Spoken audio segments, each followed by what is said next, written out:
നമസ്കാരം, ഞാൻ ശാലിനി. പ്രധാന വാർത്തകൾ. ബിന്ദുവിന്റെ കുടുംബത്തിന് 10 ലക്ഷം രൂപ ധനസഹായം പ്രഖ്യാപിച്ച് സർക്കാർ. മകന് ജോലി നൽകും. മന്ത്രിസഭാ യോഗത്തിൽ തീരുമാനം.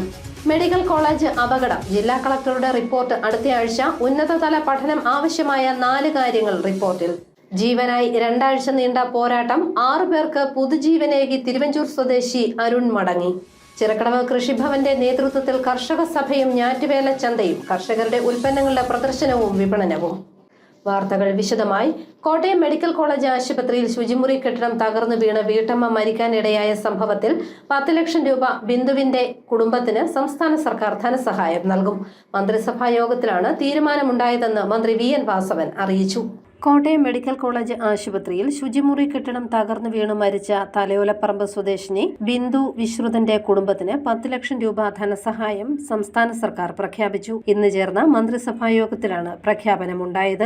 ബിന്ദുവിന്റെ മകൻ നവനീതിന് ഉചിതമായ ജോലി നൽകാൻ തിരുവിതാംകൂർ ദേവസ്വം ബോർഡിനോട് നിർദ്ദേശിക്കാനും മന്ത്രിസഭാ യോഗത്തിൽ തീരുമാനമുണ്ടായി. ഇവരുടെ വീട് പണിയും പൂർത്തീകരിച്ച് നൽകും. നേരത്തെ ബിന്ദുവിന്റെ കുടുംബത്തിന് വീട് വെച്ച് നൽകാൻ നാഷണൽ സർവീസ് സ്കീം തീരുമാനിച്ചിരുന്നു. മുഖ്യമന്ത്രിയുടെ ദുരിതാശ്വാസ നിധിയിൽ നിന്നാണ് കുടുംബത്തിനുള്ള സാമ്പത്തിക സഹായം നൽകുന്നത്.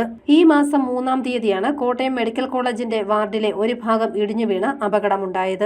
രോഗിയായ മകൾക്ക് കൂട്ടിരിക്കാനായി ആശുപത്രിയിൽ എത്തിയ തലയോലപ്പറമ്പ് സ്വദേശിനി ബിന്ദു കെട്ടിടത്തിനടിയിൽപ്പെട്ട് മരിക്കുകയായിരുന്നു. JCB ഉപയോഗിച്ച് നടത്തിയ പരിശോധനയിലാണ് കെട്ടിടാവശിഷ്ടങ്ങൾക്കിടയിൽ നിന്നും ബിന്ദുവിന്റെ മൃതദേഹം കണ്ടെത്തിയത്. 14-ാം വാർഡിന്റെ ഒരു കെട്ടിടമാണ് ഇടിഞ്ഞു വീണത്. അപകടത്തിൽ മറ്റ് 2 പേർക്കും ചെറിയ രീതിയിൽ പരിക്കേറ്റിരുന്നു. മുഖ്യമന്ത്രിയുടെ ദുരിതാശ്വാസ നിധിയിൽ നിന്നാണ് 10 ലക്ഷം രൂപ ധനസഹായം അനുവദിക്കുന്നതെന്നും ബിന്ദുവിന്റെ മകളുടെ ശസ്ത്രക്രിയയ്ക്കും വീടിന്റെ ബാക്കി നിർമ്മാണത്തിനും സർക്കാരിന്റെ പൂർണ്ണ പിന്തുണയുണ്ടെന്നും മന്ത്രി VN വാസവൻ മാധ്യമങ്ങളോട് പറഞ്ഞു. ഗുരുതരമായ ഒരു രോഗം ബാധിച്ച ആ കുട്ടിക്ക് ഒരു മേജർ ശസ്ത്രക്രിയ അത്യന്താപേക്ഷിതമാണ്. അത് അടിയന്തരമായി നടപ്പാക്കണമെന്നായിരുന്നു ആവശ്യപ്പെട്ടത്. അത് കഴിഞ്ഞ തിങ്കളാഴ്ച തന്നെ ആ കുട്ടിയെ മെഡിക്കൽ കോളേജിൽ അഡ്മിറ്റ് ചെയ്ത് ഇന്നലെ ആ മേജർ സർജറി, ന്യൂറോ സർജറി വിഭാഗത്തിലെ പ്രഗത്ഭരായ ഡോക്ടർമാരുടെ ടീം അണിനിരന്ന് നടത്തുകയുണ്ടായി. ഏതാണ്ട് 8 മണിക്കൂറിലേറെ നീണ്ട ശസ്ത്രക്രിയ വളരെ വിജയകരമായിരുന്നു. ആ കുട്ടി സുഖം പ്രാപിച്ചു വരുന്നു. ഇപ്പോൾ മെഡിക്കൽ കോളേജിലെ ന്യൂറോ സർജറി വിഭാഗത്തിലെ ICU യൂണിറ്റിൽ കുട്ടി ചികിത്സയിലാണ്. രണ്ടാമതായി അവരാവശ്യപ്പെട്ടിരുന്നത് അവർക്ക് മകനൊരു ജോലി വേണം. സിവിൽ എഞ്ചിനീയറിംഗ് പാസ്സായ കുട്ടിയാണ്. സ്ഥിരമായ ഒരു ജോലി വേണം. അന്ന് നമ്മൾ ആദ്യം തന്നെ ആ താൽക്കാലികമായ ജോലിയുടെ കാര്യം നിർദ്ദേശിച്ചിരുന്നു. അതുപോലെ സ്ഥിരമായ ഒരു ജോലി കിട്ടണമെന്നൊരാവശ്യമാണ് അവർ മുന്നോട്ട് വെച്ചത്. പരിഗണിക്കുമെന്ന് പറഞ്ഞിരുന്നു. ഇന്നത്തെ ക്യാബിനറ്റ് സ്ഥിരമായ ഒരു ജോലി മകന് കൊടുക്കുന്നതിന് വേണ്ടി തീരുമാനിക്കുകയുണ്ടായി. 3, കുടുംബത്തിനൊരു ധനസഹായം ആവശ്യപ്പെട്ടിരുന്നു. ആ ധനസഹായം 10 ലക്ഷം രൂപ കൊടുക്കുന്നതിന് വേണ്ടി ക്യാബിനറ്റ് തീരുമാനിച്ചു. 4-ാമത്തെ കാര്യം, ആ വീട് പണി പൂർത്തിയാകാതെ നിൽക്കുകയായിരുന്നു. അതിന് സംസ്ഥാന ഗവൺമെൻറ് സാമൂഹ്യനീതി വകുപ്പിൽ നിന്ന് 12 ലക്ഷം രൂപയുടെ എസ്റ്റിമേറ്റ് അംഗീകരിച്ച് അത് കൊടുക്കാൻ തീരുമാനിച്ചു. News bureau, Kottayam. സർക്കാർ ചെയ്യുമെന്ന് പറഞ്ഞ കാര്യങ്ങളെല്ലാം കൃത്യമായി ചെയ്തു തരുന്നുണ്ടെന്ന് മെഡിക്കൽ കോളേജിൽ കെട്ടിടം ഇടിഞ്ഞു വീണ് മരിച്ച ബിന്ദുവിന്റെ ഭർത്താവ് വിശ്രുതൻ പറഞ്ഞു. സർജറിക്ക് ശേഷം ചികിത്സയിൽ തുടരുന്ന മകൾ നവമിയുടെ ആരോഗ്യകാര്യങ്ങൾക്ക് മാത്രമാണ് ഇപ്പോൾ ശ്രദ്ധ നൽകുന്നതെന്നും മറ്റൊന്നിനും പിന്നാലെ പോകാനില്ലെന്നും വിശ്രുതൻ കോട്ടയത്ത് മാധ്യമങ്ങളോട് പറഞ്ഞു. അത് അതിൻ്റെ വഴിക്ക് സർക്കാർ ഇരുന്നില്ല, അതിൻ്റെ വഴിക്ക് നടക്കട്ടെ. ഞാനിപ്പം കൊച്ചിൻ്റെ സർജറി ആയിട്ട് നിൽക്കുക. ഇന്നലെ ഓപ്പറേഷൻ കഴിഞ്ഞ് എല്ലാവർക്കും അറിയാമല്ലോ, 4 മണിക്ക് കഴിഞ്ഞ് ICUല. എനിക്ക് പോലും കാണാൻ പറ്റുന്നില്ല. ഞാൻ അതിൻ്റെ ആരോഗ്യത്തിലുള്ള കാര്യങ്ങളിൽ പ്രാർത്ഥിച്ചുകൊണ്ടിരിക്കുന്ന ഒരു വ്യക്തിയാണ്. പിന്നെ സർക്കാരിൻ്റെ കാര്യങ്ങൾ അതിൻ്റെ മുറപോലെ കാര്യങ്ങൾ നടക്കട്ടെ. അപ്പോൾ നമ്മളത് ആലോചിക്കേണ്ട. അത് തരാമെന്ന് പറഞ്ഞിട്ടുണ്ടെങ്കിൽ തന്നിട്ടുണ്ട്, തരാം, അവർ തരും. അപ്പം അതിൻ്റെ വഴിക്ക് നടന്നുകൊണ്ട് അല്ലാതെ ഞാനിപ്പോൾ അതിൻ്റെ പുറകിലൊന്നും പോകുന്നില്ല. നമ്മൾ പറഞ്ഞിട്ടുണ്ട് ഇതെല്ലാം, പക്ഷേ അതിൻ്റെ വഴിക്ക് ഞാൻ പോകുന്നില്ല. എൻ്റെ കാര്യം ഇപ്പോൾ കൊച്ചിൻ്റെ ഓപ്പറേഷനും കാര്യങ്ങളും അതിൻ്റെ ആരോഗ്യം വീണ്ടെടുക്കട്ടെ, അതേ ഉള്ളൂ എനിക്ക് പറയാനുള്ളത്. എല്ലാ ചികിത്സകളും കൃത്യമായി ലഭിക്കുന്നു. തീർച്ചയായും എല്ലാ കാര്യങ്ങളും സർക്കാരിൻ്റെ ഭാഗത്തു നിന്ന് എനിക്ക് കിട്ടുന്നുണ്ട്. ഈ ഇവിടുത്തെ കൊച്ചിൻ്റെ കാര്യത്തിന് എല്ലാം നടന്നുണ്ട്. എല്ലാ കാര്യങ്ങളും അതിനകത്ത് ഉണ്ട്. മെഡിക്കൽ കോളേജിൽ കെട്ടിടം തകർന്നു വീണ് വീട്ടമ്മ മരിച്ച സംഭവത്തിൽ ജില്ലാ കളക്ടർ ജോൺ V സാമുവൽ അടുത്തയാഴ്ച ആരോഗ്യവകുപ്പിന് റിപ്പോർട്ട് നൽകും. ഉന്നതതല പഠനം ആവശ്യമായ 4 കാര്യങ്ങൾ കളക്ടർ റിപ്പോർട്ടിൽ ആവശ്യപ്പെട്ടിട്ടുള്ളതായി സൂചന. കോട്ടയം മെഡിക്കൽ കോളേജ് ആശുപത്രിയിൽ ശുചിമുറി കെട്ടിടം തകർന്നു വീണു മരിച്ച തലയോലപ്പറമ്പ് സ്വദേശിനി ബിന്ദു വിശ്രുതന്റെ കുടുംബത്തിന് 10 ലക്ഷം രൂപ ധനസഹായം സംസ്ഥാന സർക്കാർ പ്രഖ്യാപിച്ചു. ഇന്ന് ചേർന്ന മന്ത്രിസഭാ യോഗത്തിലാണ് പ്രഖ്യാപനമുണ്ടായത്. ബിന്ദുവിന്റെ മകൻ നവനീതിന് ഉചിതമായ ജോലി നൽകാൻ തിരുവിതാംകൂർ ദേവസ്വം ബോർഡിനോട് നിർദ്ദേശിക്കാനും മന്ത്രിസഭാ യോഗത്തിൽ തീരുമാനമുണ്ടായി. ഇവരുടെ വീട് പണിയും പൂർത്തീകരിച്ച് നൽകും. നേരത്തെ ബിന്ദുവിന്റെ കുടുംബത്തിന് വീട് വെച്ച് നൽകാൻ നാഷണൽ സർവീസ് സ്കീം തീരുമാനിച്ചിരുന്നു. മുഖ്യമന്ത്രിയുടെ ദുരിതാശ്വാസ നിധിയിൽ നിന്നാണ് കുടുംബത്തിനുള്ള സാമ്പത്തിക സഹായം നൽകുന്നത്. ഈ മാസം 3-ാം തീയതിയാണ് കോട്ടയം മെഡിക്കൽ കോളേജിന്റെ വാർഡിലെ ഒരു ഭാഗം ഇടിഞ്ഞു വീണ് അപകടമുണ്ടായത്. രോഗിയായ മകൾക്ക് കൂട്ടിരിക്കാനായി ആശുപത്രിയിൽ എത്തിയ തലയോലപ്പറമ്പ് സ്വദേശിനി ബിന്ദു കെട്ടിടത്തിനടിയിൽപ്പെട്ട് മരിക്കുകയായിരുന്നു. JCB ഉപയോഗിച്ച് നടത്തിയ പരിശോധനയിലാണ് കെട്ടിടാവശിഷ്ടങ്ങൾക്കിടയിൽ നിന്നും ബിന്ദുവിന്റെ മൃതദേഹം കണ്ടെത്തിയത്. 14-ാം വാർഡിന്റെ ഒരു കെട്ടിടമാണ് ഇടിഞ്ഞു വീണത്. അപകടത്തിൽ മറ്റ് 2 പേർക്കും ചെറിയ രീതിയിൽ പരിക്കേറ്റിരുന്നു. News bureau, Kottayam. ജീവനായുള്ള 2 ആഴ്ച നീണ്ട പോരാട്ടം അവസാനിപ്പിച്ച് കോട്ടയം തിരുവഞ്ചൂർ സ്വദേശി അരുൺ മടങ്ങി. അവയവദാനത്തിലൂടെ 6 പേർക്ക് പുതുജീവൻ നൽകിയാണ് അരുൺ മടങ്ങിപ്പോയത്. മസ്തിഷ്കാഘാതത്തെ തുടർന്ന് ചികിത്സയിലായിരുന്ന Thiruvananthapuram Vazhuthacaud branch Yes Bank മാനേജറും കോട്ടയം തിരുവഞ്ചൂർ പുത്തേട്ടിൽ രോഹിണി വീട്ടിൽ അരുൺ ജെ ബ്രെയിൻ ഡെത്ത് സ്ഥിരീകരിച്ചതിനെ തുടർന്ന് വിടവാങ്ങിയത് 6 പേർക്ക് പുതുജീവനേകിക്കൊണ്ട് കഴിഞ്ഞ ജൂൺ 26-നാണ് മസ്തിഷ്കാഘാതത്തെ തുടർന്ന് തിരുവനന്തപുരത്തെ താമസ സ്ഥലത്ത് അരുൺ കുഴഞ്ഞു വീണത്. ഫോണിൽ വിളിച്ചിട്ട് ലഭ്യമാകാതിരുന്നതോടെ ഭാര്യ ദേവി ബാങ്ക് അധികൃതരെ വിവരമറിയിച്ച് ഇവർ എത്തിയപ്പോഴാണ് ബോധമറ്റ നിലയിൽ അരുണിനെ കണ്ടെത്തുന്നത്. ഉടൻ തന്നെ തിരുവനന്തപുരം കിംസ് ആശുപത്രിയിൽ പ്രവേശിപ്പിച്ച ശസ്ത്രക്രിയ നടത്തിയെങ്കിലും 14 ദിവസത്തെ ജീവനു വേണ്ടിയുള്ള പോരാട്ടത്തിന് ഫലമുണ്ടായില്ല.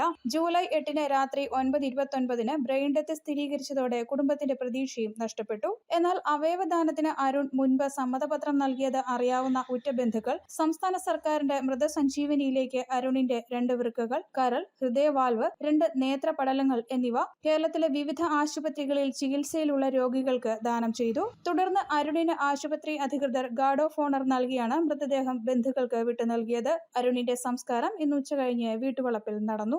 News bureau, Kottayam. ചിറക്കടവ് കൃഷിഭവന്റെ നേതൃത്വത്തിൽ ഞാറ്റുവേല ചന്തയും കർഷക സഭയും നടത്തി.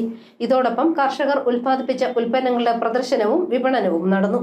ചിറക്കടവ് കൃഷിഭവന്റെ നേതൃത്വത്തിൽ കർഷക സഭയും ഞാറ്റുവേല ചന്തയും നടത്തി. കൃഷിഭവന്റെ സേവനം താഴെത്തട്ടിൽ ഫലപ്രദമാക്കുക, ഗുണമേന്മയുള്ള നടീൽ വസ്തുക്കളുടെ ലഭ്യത ഉറപ്പാക്കുകയും സമയബന്ധിതമായി കൃഷിയിറക്കാനുള്ള സാഹചര്യം സൃഷ്ടിക്കുകയും ഇതുവഴി പരമ്പരാഗത ഞാറ്റുവേലാധിഷ്ഠിത കൃഷി പ്രോത്സാഹിപ്പിക്കുകയും ചെയ്യുക തുടങ്ങിയവയാണ് കർഷക സഭയുടെ ലക്ഷ്യങ്ങൾ. ചിറക്കടവ് പഞ്ചായത്ത് കോൺഫറൻസ് ഹാളിൽ നടന്ന കർഷക സഭയും ഞാറ്റുവേല ചന്തയും panchayat president advocate CR Sreekumar ഉദ്ഘാടനം ചെയ്തു.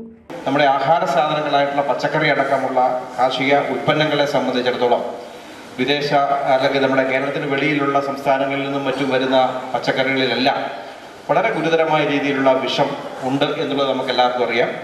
അത് അഴുകിപ്പോകാതിരിക്കാൻ വേണ്ടിയുള്ള മാരകമായ വിഷമുക്കിയും വിഷപ്രയോഗത്തിലൂടെ ഉത്പാദിപ്പിക്കുന്ന ഇത്തരം പച്ചക്കറികൾ നമ്മൾ ഉപയോഗിക്കുമ്പോൾ സ്വാഭാവികമായിട്ടും ക്യാൻസർ പോലെയുള്ള ഗുരുതരമായ രോഗങ്ങളിലേക്ക് നമ്മൾ പോകുന്നു.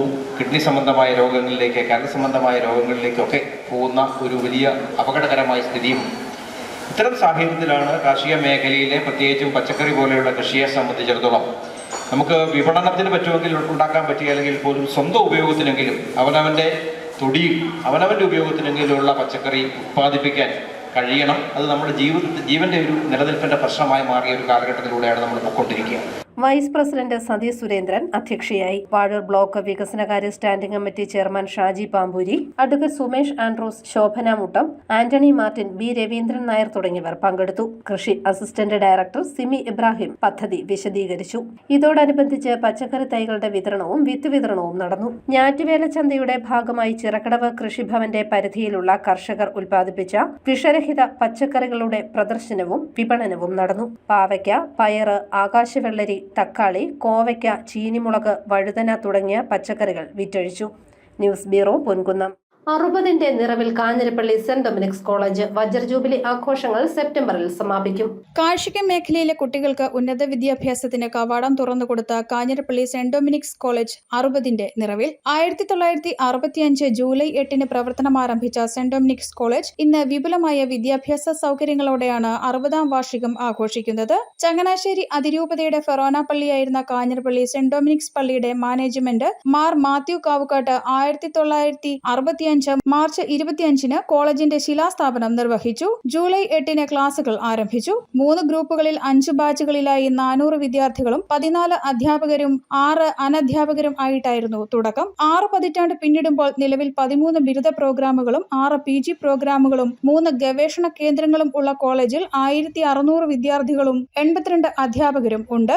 MG സർവകലാശാലയോട് അഫിലിയേറ്റ് ചെയ്തിരിക്കുന്ന കോളേജ് NAAC അക്രഡിറ്റേഷനിൽ A+ നേടിയിട്ടുണ്ട്. NIRF റാങ്കിങ്ങിൽ ഇന്ത്യയിലെ മുൻനിര കോളേജുകളിൽ ഒന്നാണ്. ദേശീയ നിലവാരത്തിലുള്ള റിസർച്ച് ലാബുകളും ജില്ലയിലെ ഏറ്റവും വലിയ രണ്ടാമത്തെ ഗ്രൗണ്ടും ഫിറ്റ്നസ് സ്പോർട്സ് ഉപകരണങ്ങളും 6 കോൺഫറൻസ് ഹാളുകളും ഉണ്ട്. 2024 ഒക്ടോബർ 28 ആരംഭിച്ച വജ്രജൂബിലി ആഘോഷ പരിപാടികൾ സെപ്റ്റംബറിൽ സമാപിക്കും. കാഞ്ഞിരപ്പള്ളി രൂപതാധ്യക്ഷന്മാർ ജോസഫ് പുളിക്കനാണ് ഇപ്പോഴുള്ള രക്ഷാധികാരി. ഫാദർ കുര്യൻ താമരശ്ശേരി മാനേജരും ഡോക്ടർ സീമോൻ തോമസ് പ്രിൻസിപ്പലും ഫാദർ മനോജ് പാലക്കുടി ബർസാറും ആണ്. News bureau, Kanjirappally.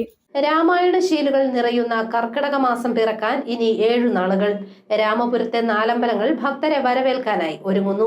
രാമായണ കഥകളുണരുന്ന കർക്കിടക മാസത്തിന്റെ പുണ്യനാളുകളിലേക്ക് രാമപുരത്തെ നാലമ്പലങ്ങൾ ശ്രീരാമ, ലക്ഷ്മണ, ഭരത, ശത്രുഘ്ന ക്ഷേത്രങ്ങളിൽ ഒരേ ദിവസം ദർശനം നടത്തുന്ന പൂർവിക ആചാരമാണ് നാലമ്പല ദർശനം എന്ന പേരിൽ പ്രസിദ്ധമായത്. ഒരേ ദിവസം ഉച്ചപൂജയ്ക്ക് മുൻപ് പൂർത്തിയാക്കുന്നത് ഏറ്റവും ഉത്തമമാണ് എന്നുള്ള വിശ്വാസമാണ് കോട്ടയം ജില്ലയിലെ രാമപുരത്തെ നാലമ്പല ദർശനത്തിന് പ്രാധാന്യമേറുവാൻ കാരണം. ക്ഷേത്രങ്ങൾ തമ്മിലുള്ള ദൂരം ഏതാണ്ട് 3 കിലോമീറ്റർ മാത്രമായതിനാൽ ചുരുങ്ങിയ സമയം കൊണ്ട് ആചാരവിധി അനുസരിച്ച് ഉച്ചപൂജയ്ക്ക് മുന്നേ ദർശനം നടത്തുവാൻ സാധിക്കും. കേരളത്തിലെന്നല്ല ഇന്ത്യയിൽ തന്നെ മറ്റൊരിടത്തും ഈ സൗകര്യം ലഭ്യമല്ലാത്ത സാഹചര്യത്തിൽ ഇവിടുത്തെ നാലമ്പല ദർശനത്തിന് പ്രസക്തിയേറുന്നു. രാമനാമത്താൽ അറിയപ്പെടുന്ന രാമപുരത്തെ ശ്രീരാമസ്വാമി ക്ഷേത്രത്തിലും തുടർന്ന് കൂടപ്പുരം ശ്രീ ലക്ഷ്മണസ്വാമി ക്ഷേത്രത്തിലും അമനകര ശ്രീ ഭരതസ്വാമി ക്ഷേത്രത്തിലും മേതിരി ശത്രുഘ്നസ്വാമി ക്ഷേത്രത്തിലും ദർശനം നടത്തിയ ശേഷം വീണ്ടും ശ്രീരാമസ്വാമിയെ ദർശനം നടത്തുന്നതോടെ നാലമ്പല ദർശനം പൂർണ്ണമാകുന്നു. രാമായണ മാസമായ കർക്കിടക മാസത്തിൽ നാലമ്പല ദർശനം നടത്തുന്നത് ഉദ്ദിഷ്ടകാര്യത്തിനും മുജ്ജന്മദോഷ പരിഹാരത്തിനും ദുരിത നിവാരണത്തിനും സന്താനലബ്ധിക്കും അത്യുത്തമമെന്നാണ് പൂർവിക വിശ്വാസം. പൂർണ്ണമായും ഗ്രാമീണ അന്തരീക്ഷത്തിൽ സ്ഥിതി ചെയ്യുന്ന ഈ പുണ്യപുരാതന ക്ഷേത്രങ്ങളിൽ ഭക്തജനങ്ങളുടെ തിരക്ക് കണക്കാക്കി തീർത്ഥാടകർക്ക് സൗകര്യം ഒരുക്കുന്നതിനായി നിർമ്മാണ വികസന പ്രവർത്തനങ്ങൾ നടന്നുവരുന്നു. നാലമ്പല ദർശന കമ്മിറ്റിയുടെ സഹകരണത്തോടെ 4 ക്ഷേത്രങ്ങളിലും തീർത്ഥാടകരെ വരവേൽക്കുവാൻ സുഗമമായ ദർശന സൗകര്യം ഒരുക്കിയിട്ടുണ്ട്. കർക്കിടക മാസത്തില് നാലമ്പല ദർശനത്തിനുള്ള സൗകര്യങ്ങൾ ഒരുക്കിക്കൊണ്ട് കോട്ടയം ജില്ലയിലെ രാമപുരത്തുള്ള ശ്രീരാമ, ലക്ഷ്മണ, ഭരതശത്രുഘ്നന്മാരുടെ ക്ഷേത്രങ്ങൾ ഈ ജൂലൈ 17 മുതൽ 1 മാസക്കാലം നീണ്ടു നിൽക്കുന്ന ഉത്സവത്തോടു കൂടിയുള്ള ഒരു പരിപാടി നടന്നുകൊണ്ടിരിക്കുകയാണ്. ഈ പരിപാടികളിലേക്ക് നാടിൻ്റെ നാനാഭാഗങ്ങളിൽ നിന്നും അനവധി ഭക്തജനങ്ങൾ എത്തുന്നുണ്ട്. ശനി, ഞായർ ദിവസങ്ങളിലൊക്കെ അനവധി ഭക്തർ എത്തുന്നതുകൊണ്ട് ക്യൂ നിന്നൊക്കെ തൊഴേണ്ട അവസരങ്ങൾ വരുന്നുണ്ട്. എല്ലാവർക്കും വേണ്ട സൗകര്യങ്ങൾ എല്ലാ ക്ഷേത്രങ്ങളിലും ഒരുക്കിയിട്ടുണ്ട്.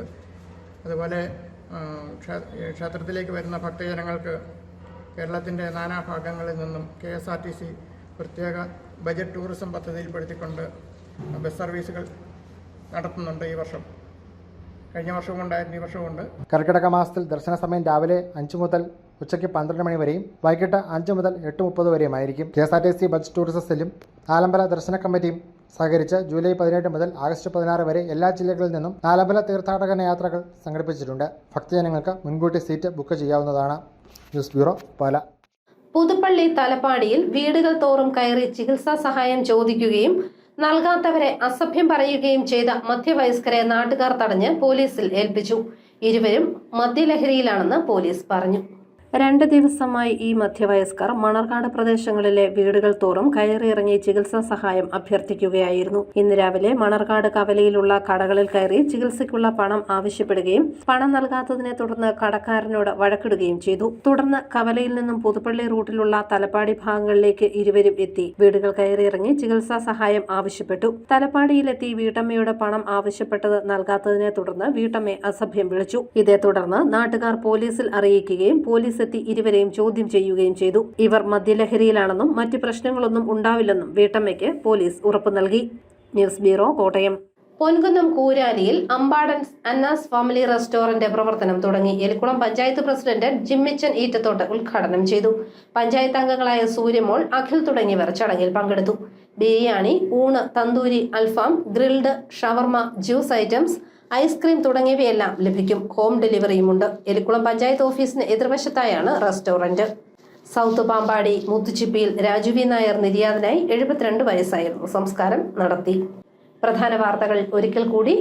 ബിന്ദുവിന്റെ കുടുംബത്തിന് 10 ലക്ഷം രൂപ ധനസഹായം പ്രഖ്യാപിച്ച് സർക്കാർ. മകന് ജോലി നൽകും, മന്ത്രിസഭാ യോഗത്തിൽ തീരുമാനം. മെഡിക്കൽ കോളേജ് അപകടം. ജില്ലാ കളക്ടറുടെ റിപ്പോർട്ട് അടുത്തയാഴ്ച. ഉന്നതതല പഠനം ആവശ്യമായ 4 കാര്യങ്ങൾ റിപ്പോർട്ടിൽ. ജീവനായി 2 ആഴ്ച നീണ്ട പോരാട്ടം. 6 പേർക്ക് പുതുജീവനേകി തിരുവഞ്ചൂർ സ്വദേശി അരുൺ മടങ്ങി. ചിറക്കടവ് കൃഷിഭവന്റെ നേതൃത്വത്തിൽ കർഷക സഭയും ഞാറ്റുവേല ചന്തയും. കർഷകരുടെ ഉൽപ്പന്നങ്ങളുടെ പ്രദർശനവും വിപണനവും. ഈ ബുള്ളറ്റിൻ പൂർണ്ണമാകുന്നു. നമസ്കാരം.